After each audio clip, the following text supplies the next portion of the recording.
A terceira aplicação que nós vamos ver é sobre contratos financeiros. O empreendedor avesso ao risco quer começar um projeto que requer um investimento inicial e que deve ser obtido no banco, que é neutro ao risco. O retorno do projeto é aleatório. O retorno pode dar um valor alto, com probabilidade P de E, um valor baixo, com probabilidade de 1 menos P de E. As condições usuais que a gente já conhece. Vamos chamar de ΔV a diferença entre os retornos. É o spread de lucro. O contrato financeiro consiste nos repagamentos de acordo com o sucesso alto ou baixo do projeto. Para induzir o esforço alto, o banco tem que resolver um problema principal agente com moral hazard. O problema é esse aqui. A variável Z é o pagamento que o agente tem que dar ao principal. Se o resultado do projeto for bom, ele vai pagar de volta Z barra em cima. Isso acontece com a probabilidade π1. Se for um resultado ruim, ele repaga Z barra embaixo, com a probabilidade 1 menos π1. E aí o banco tem que subtrair o investimento feito. Então, aqui é a receita líquida do banco, é o lucro. O agente é avesso ao risco, então ele tem uma utilidade sobre o retorno bom do projeto menos o pagamento que ele tem que fazer de volta para o banco. Então, aqui é o que sobra para ele e isso dá uma utilidade. No estado bom, no estado ruim, tem a desutilidade do esforço e aqui ele não exerce esforço e a probabilidade de sucesso é π0. Temos assim a restrição de incentivo. Embaixo a de participação, o valor da opção externa é zero. Esse é o problema. Vamos fazer uma mudança de variável. Quando a gente observa o retorno bom e tem que pagar Z barra em cima, a gente vai chamar isso aqui de T barra em cima, como se fosse uma transferência que ele recebesse, que vai ser o seu lucro líquido. Similarmente, eu defino T barra embaixo como T barra embaixo menos T barra embaixo. E aí eu tenho que fazer essa mudança nas variáveis do problema. Elas vão aparecer dentro da função de utilidade. E aí eu tenho que trocar aqui também. Nas restrições, só o que eu vou ter que fazer é colocar as transferências aqui, ó, T barra em cima, T barra embaixo, T barra em cima, T barra embaixo. Aqui também, de forma similar. Agora aqui você vai colocar o Z. Isolando o Z, V barra em cima vai ser V barra em cima menos T. Então, no lugar de Z barra em cima, você vai colocar V barra em cima menos T barra em cima. E aqui, obviamente, vai ser V barra embaixo menos T barra embaixo. Portanto, vai ter um visual semelhante ao que nós já vimos. A gente vai separar o benefício esperado, que são os Vs esperados, do pagamento esperado, que são as transferências. O problema, então, vai ficar assim. A função objetivo do principal é π1 vezes V barra em cima menos T barra em cima, quero Z barra em cima, similarmente para barra embaixo, menos o I, e nas restrições onde nós tínhamos a utilidade de V menos Z, a gente coloca simplesmente o T. O problema, então, se torna esse daqui. Esse problema é igual ao que está nas notas de aula, na página 185, salvo o termo que está sendo subtraído, que é o valor do investimento inicial I. O problema da página 185 é exatamente o que a gente acabou de formular. Com a única diferença é que no que a gente acabou de formular, a gente tem uma constante I que é subtraída na função objetiva. O resto é igualzinho. Em particular, a solução, como a gente já sabe nesse caso, ela vai ser a seguinte. É o problema de moral hazard com agente avesso ao risco. E a solução, as transferências T, são dadas pela utilidade instantânea inversa dessas constantes. Aquela constante que subtrai na função objetivo não altera a solução, porque ela é constante. Então, a gente se vale desse resultado.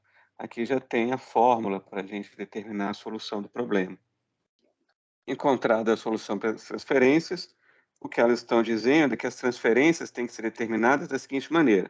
A transferência até barra em cima ela tem que ser um valor monetário de tal maneira que a utilidade instantânea que o agente recebe com essa transferência seja a desutilidade do esforço, psi, mais um acréscimo, 1 menos π1 sobre ΔΠ vezes psi.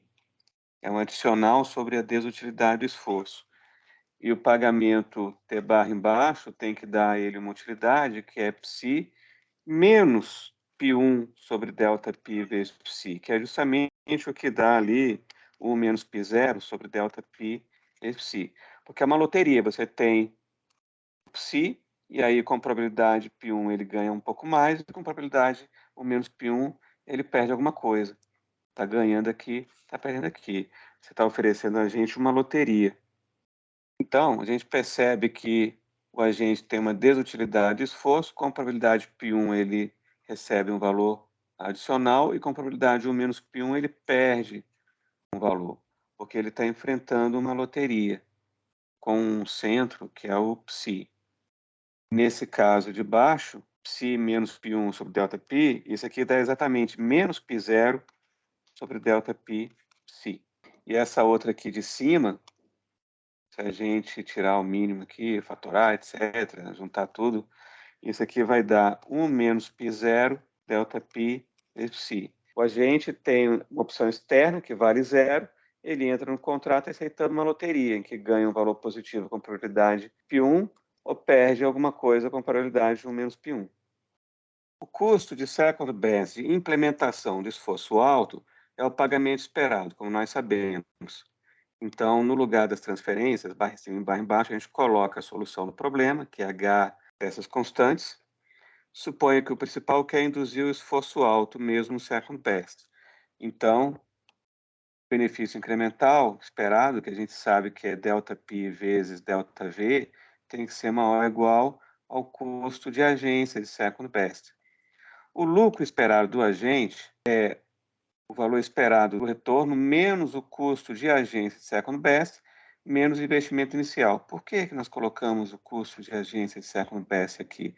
Porque ele é exatamente o pagamento esperado. Isso é a função objetivo do problema.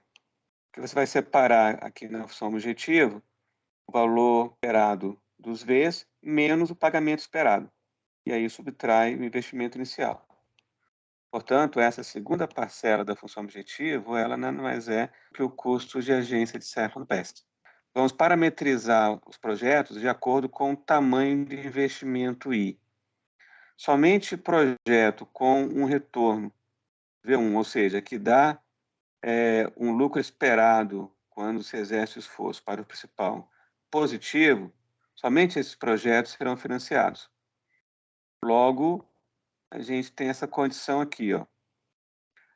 Vai ter um retorno esperado com base nos Vs, menos o pagamento esperado, menos o investimento inicial. Isso aqui tem que ser positivo.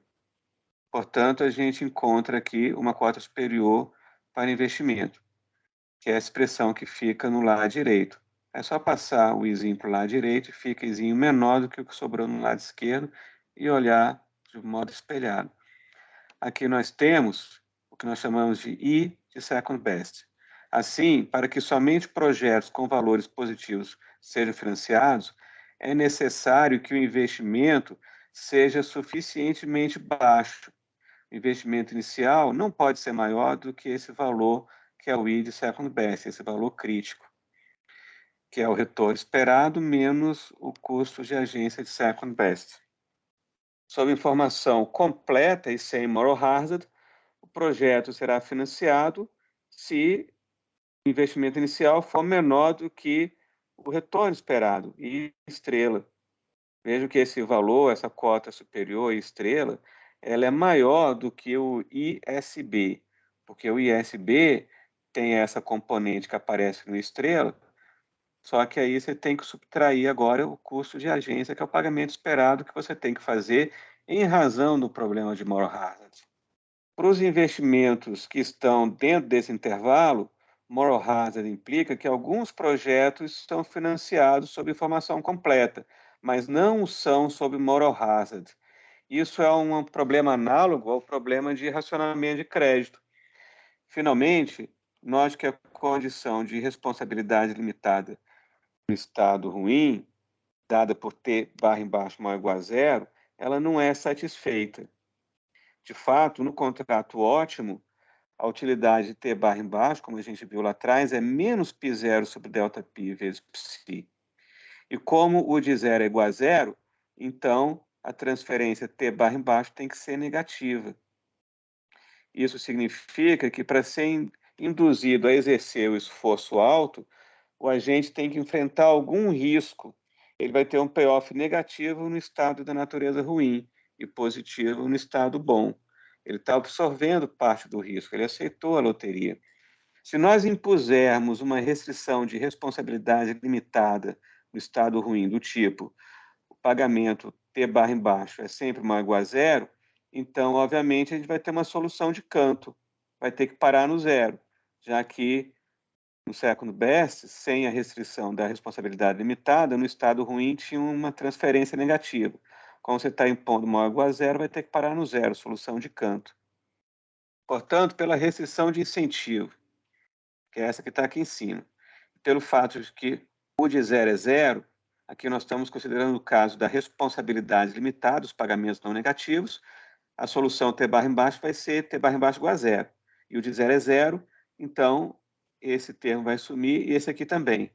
A gente vai ficar com π1 de U de T barra em cima, menos psi, maior ou igual a psi0 de U de T barra em cima.